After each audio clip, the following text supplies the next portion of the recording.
I keep it juicy, juicy.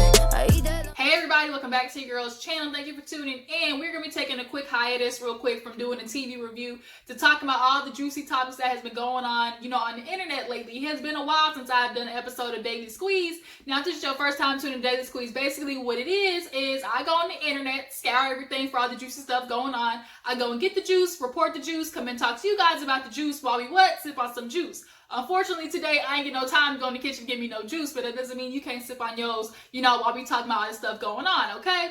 But real quick before we get into the topics, I want to talk about my community page. It looks like there is a clear winner. You guys have now officially become my Juice Box crew. I hope you guys like it, and I appreciate everybody taking their votes on it. And from here on out, you guys have now officially been titled my Juice Box crew, and I got a little ring to it. So the creator of that name, actually, I'm going to get with you. I promised the person. I told you guys I was going to do a giveaway. My first giveaway for the person who came up with the name. So girl, don't be having no anxiety about it or nothing. I promise I'm gonna get in contact with you and we will figure out, me sending my little appreciation gift to you, okay? But nonetheless, let's get into all the juicy topics. We're gonna work our way, back to more recent. All right, so let's start, more in the past with good old Wendy and Nene. Okay, Nene has been taking over the internet a lot lately. This bitch's board ain't got nothing to do with start no drama, okay? But let's start with them. So Wendy basically has been doing the Wendy show from her house, Viacom, like basically how everybody else is doing. And she brought up how Nene basically surprised her, ambushed her, didn't tell her that she was on IG Live. So Wendy basically explained, look, Nene gave me a call and was like, Wendy, I got you on my live, girl. And she's like, what are you doing? She's like, well, I'm at home, getting ready to go to sleep, probably wake up and watch TV, do the usual.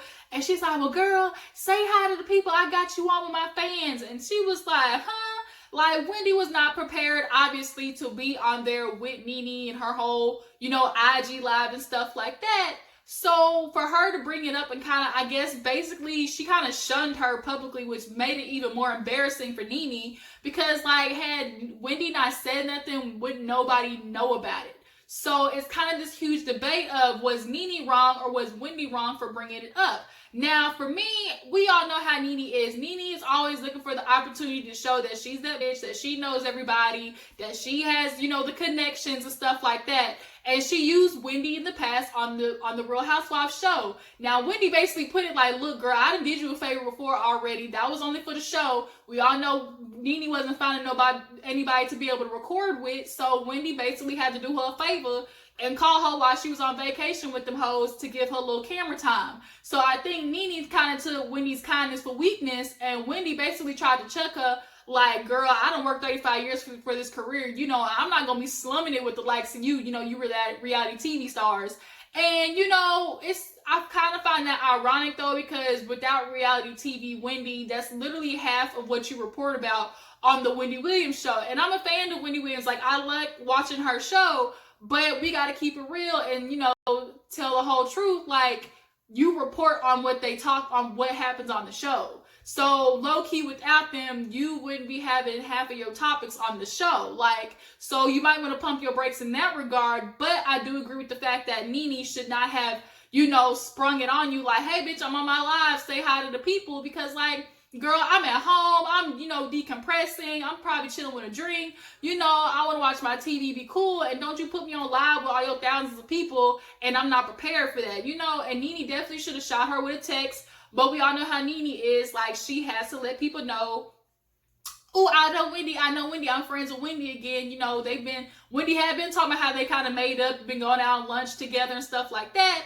but, don't get it misconstrued, Nene, like, at the end of the day, like, you are content for her. You are basically what she reports about. You not necessarily really her friend like that, okay? Now, I know Nene's basically in a stretch right now, searching for friends because everybody's dropping her like a bad habit because everybody's tired of her funky-ass attitude. So, from that part, I guess Nene didn't really want to address it on her live. She was doing like a questionnaire, and she basically told the people, like, the whole Wendy situation she wasn't talking about, and she was going to leave it alone. So, Nene was checked in that regards. Wendy didn't have to, like, necessarily put it on blast like that. But then again, like I said, she has to use this for content. Wendy needs something to talk about. because it's like everybody's in quarantine. It's not it's not that really that much happening. But, you know, they both use each other when it's at a good opportunity for them. Wendy used it for her show, and then Nene tried to use Wendy, you know, for her live, you know, to have somebody to talk to, because I guess her and Kim, now all of a sudden her and Kim are butt buddies again. Nene, like, you figure out what you want to do. Do you want to hate Kim, or do you want to be her friend? It's such a coincidence that you ain't got nobody else to talk to on the show. Now you back being butt buddies with Kim Zolciak with her little old swollen lip face ass, her daughter, both build a hose. Like, I can't stand Ken, I can't stand Brielle. They're both entitled rich white woman bitches that literally have nothing else to do but spend money on injecting their face with chicken grease and Fist-A-Flat. I don't understand why. I could go off on a rant on Kim Zolciak all day, but I just find it real ironic how now all of a sudden Nene is talking to her arch nemesis that she literally said, you know, where is your scooter? Where is your scooter, Kim? Where is your scooter, Kim? Like, she didn't want nothing to do with her. Then, on top of that, Nene was fighting with Eva, but Eva read her a good one. That bitch threw the whole forest at Nene. Like, Eva had to let her know wide bag. Like, don't mess with me. We are ready for the reunion. Tack your wig down, because it will be getting laid, okay? Now, Nene, you know, she be coming for people right now. I think she obviously realized this past season she did not have a lot of stuff going on. So it is best for her, unfortunately, to start picking unnecessary fights so she has something to talk about. Like, it must be so hard, Nene, that you was the HBIC at one point, and now all of a sudden you are at a long fall from the top that you so claim that you were at once in a while. So now we're past the Eva and Wendy Williams mess. Now we got to get back on Kandi, because they done started back up again. Like, they had their little beef like last week over, you know, basically Kandi had to check her like, look, bitch, this is how you get a spinoff.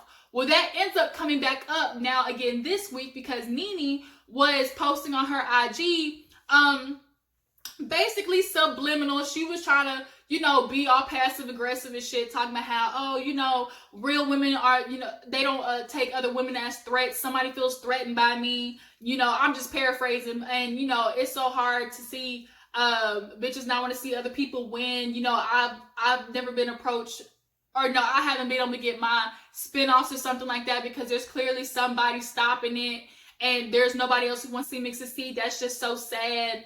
And everybody's like, so who you talking about? Because if we doing process of elimination, because she said this person has spinoffs.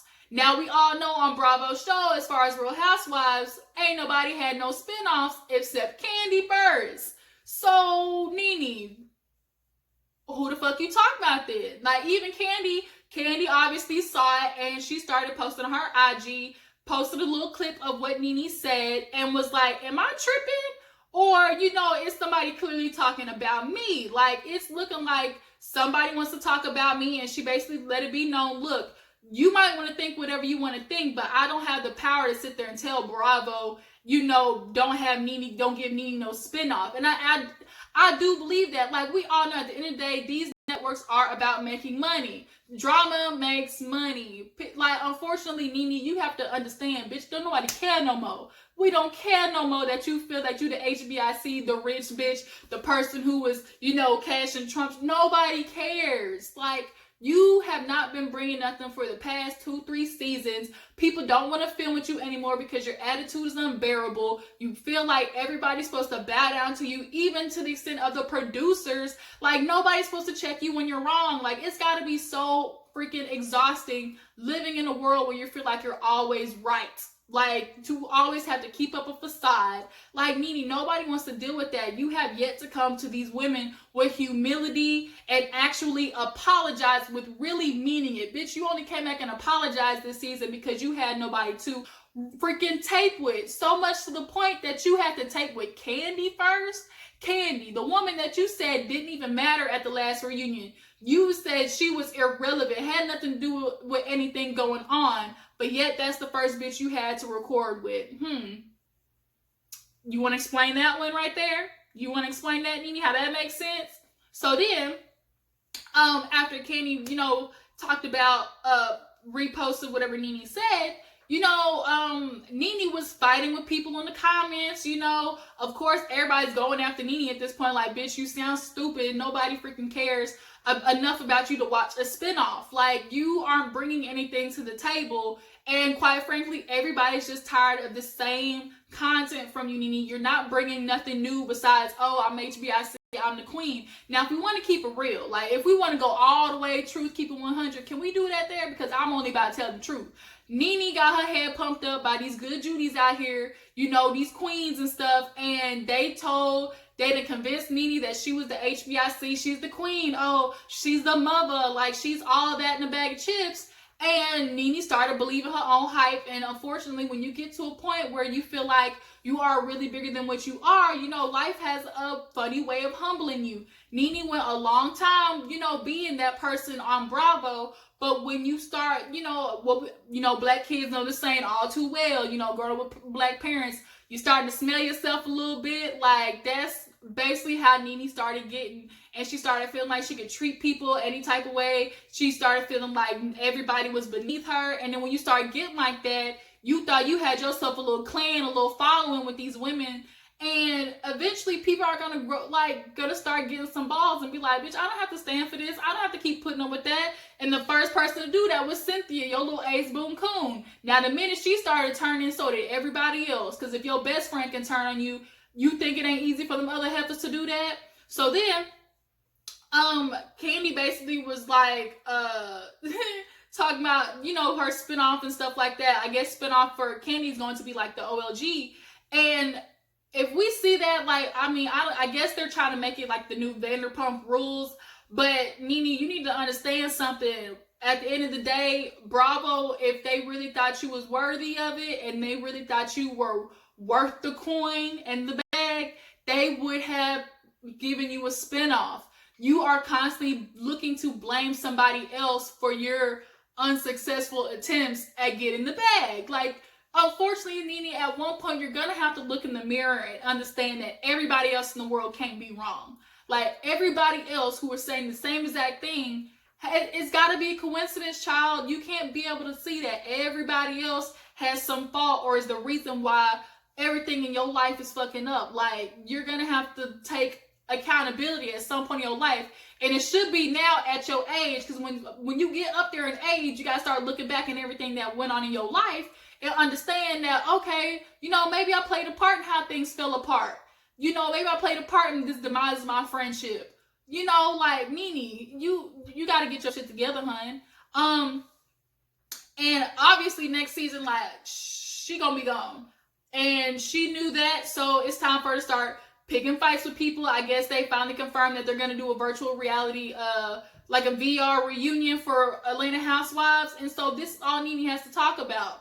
All the stuff that happened recently, because the season, she didn't produce nothing besides that one fight with Kenya. And she basically did that because she knew, bitch, my ass on the line. I got heat, okay? And I got to get something popping.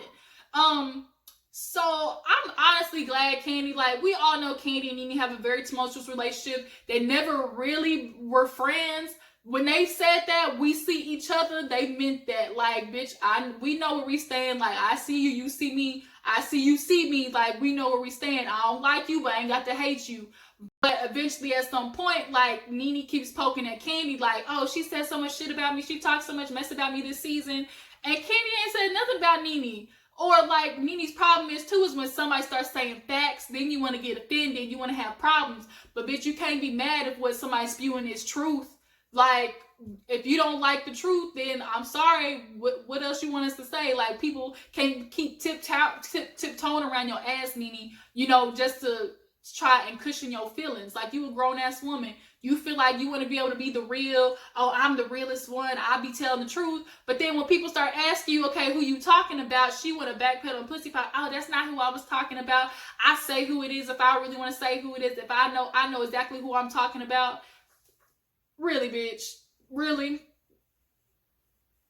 Girl, miss me. Like, Nene, it's time for you to find a new hobby, a new job, a new occupation. But I mean, hell, you might not be able to do that because you done pissed off so many people. Like, you literally might be the next Monique. You gonna get your ass blackballed. So yeah, so that was that whole thing going on. I'm for sure gonna keep you guys updated on what else happens after that, because some more shit gonna pop off because Nene ain't got nothing else to do. So y'all drop it on the comments and tell me what you think about Nene coming at Kandi, and do y'all think she was talking about Kandi, or is that just her blowing smoke up everybody's face? So let's move on. Let's start talking about good old Yaya, Floyd Mayweather's daughter, and NBA Youngboy. First of all, as a rapper name, NBA Youngboy, nigga, you ain't even been to the NBA. You ain't even play basketball, I'm sure. So why is that your rapper name? Secondly, Yaya, like, this is what happens when fathers are not clearly involved in their lives. Yaya done stabbed a bitch over this ugly ass dude who clearly looks like he got herpes in the face. Like, he looks dirty. He looks like he don't take showers. He looks like the minute he kiss you, your lips turn into bumps. Like, I can't. So now we find out Yaya done stabbed his baby mama, who I think is pregnant, actually. She's in critical care. And this is why you can't be dating them hood dudes. Like, men, you need to be there for your daughters, and especially men who think having this lifestyle, this money is going to afford their daughter to not go out there and do stupid shit like get with dudes that they don't need to be with. Unfortunately, every girl has to go through that dating process in her life of dating the wrong ones to get to the right one.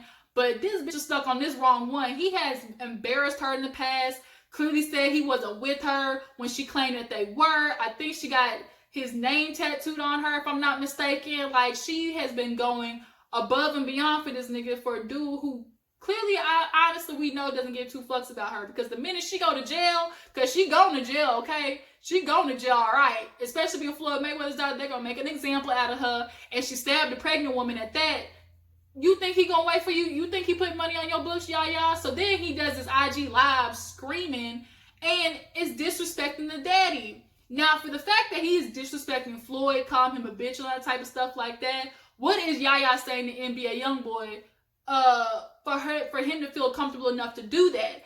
And Floyd at this point hasn't even really addressed it. He talking about, oh, I might not be the best parent or whatever, but I'm going to do what I can. And he posted his son.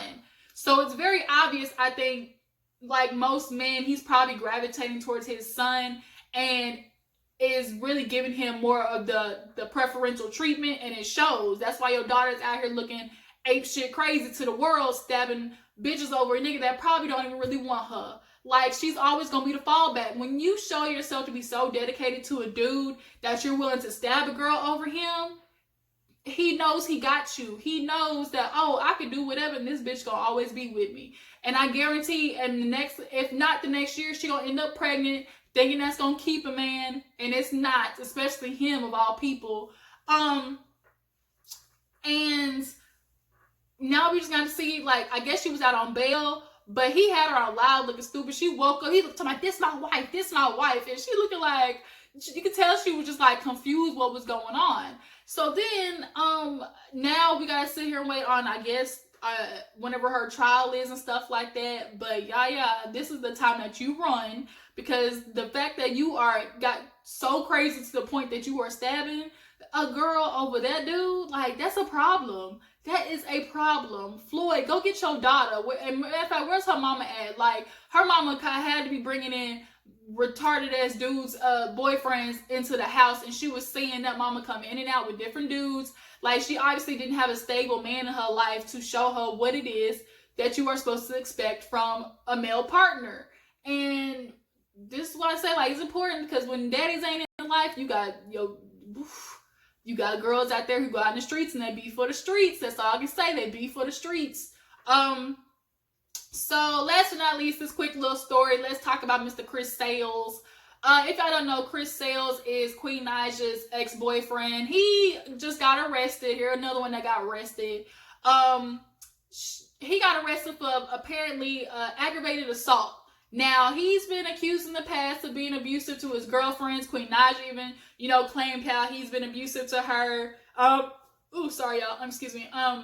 Even his ex, after Queen Naja said that he was putting his hands on her. So there hasn't been really any, like, information on what he got arrested for in particular. It just says aggravated assault, but nonetheless, the nigga that got arrested again, he really be feeling himself like, and he be thinking like he's constantly talking about Queen, He even continued to do like Queen jokes on his YouTube. Like, he obviously is mad that Queen went off and flourished without him. So now he's miserable in his life. You know, when men, it's different when men, you know, are going through a midlife crisis. You know, when they go through a questionable phase in their life and they're questioning who they are, they become horrible human beings. I mean, women can too, but it's just different for a man because it just strikes at his pride and ego. So now Chris is out here getting with whatever women, causing unnecessary beefs. He was fighting with some, you know, one of them like young ass rappers. I don't know who they are. These little young dudes out here. Y'all need to get some new rapper names, and we need to retire young and little. Like, I'm gonna need y'all to be a little more creative and original than sticking young and little in front of your name. But he now is arrested. I think he's still in jail. But then the problem is, Queen Naja posted that she didn't know where her son was at. Like, he was missing. So I'm hoping whoever he left the son with, you know, Queen finally got in contact with and she got her son back. But yeah, I guess, you know, thug nigga always gonna be a thug and he gonna do whatever he want to do. I mean, if you go to jail this time, this is your what, second, third time get arrested for the same shit, like, you should be getting jail time by now. At least you're gonna be on probation or something, because how are you getting arrested for the same shit and you not learning your lesson, homeboy? First of all, and then it's time to cancel Chris. Like, he gets on my nerves. I have no idea how much that dude gets on my nerves. And shave your beard. Shit look like it got lice in it. And black niggas don't even get lice. And it looks like your shit is teeming with animals and all types of mosquitoes and bugs in your beard. So yeah, so that was pretty much all the topics today on Daily Squeeze. Y'all tell me what you think about everything we talked about today. How do y'all feel like with Nene beefing with everybody? Has she taken it too far? Or do y'all think this is just all tactical ploy for her to make sure she got enough drama for Real Housewives of Atlanta? Do y'all think Eva beat her in the shade off, you know? And as far as Wendy goes, do y'all feel like Wendy was wrong for blasting on her, you know, Wendy Williams Hot Topics? Or did she have the right to talk about it since it happened to her? I mean, that's everything today, you guys. I'm gonna try to do more episodes of Daily Squeeze and be more up on it. If you guys have any topics that you guys want me to talk about, you can definitely email me or hit me up in either my IG box or my Twitter. And you know, I'll look up the topics and anything you guys want me to discuss on episodes of Daily Squeeze, okay? So nonetheless, appreciate you guys for tuning in. Don't forget to like this video, subscribe to my channel, and you guys, I will catch you on the flip side. Deuces.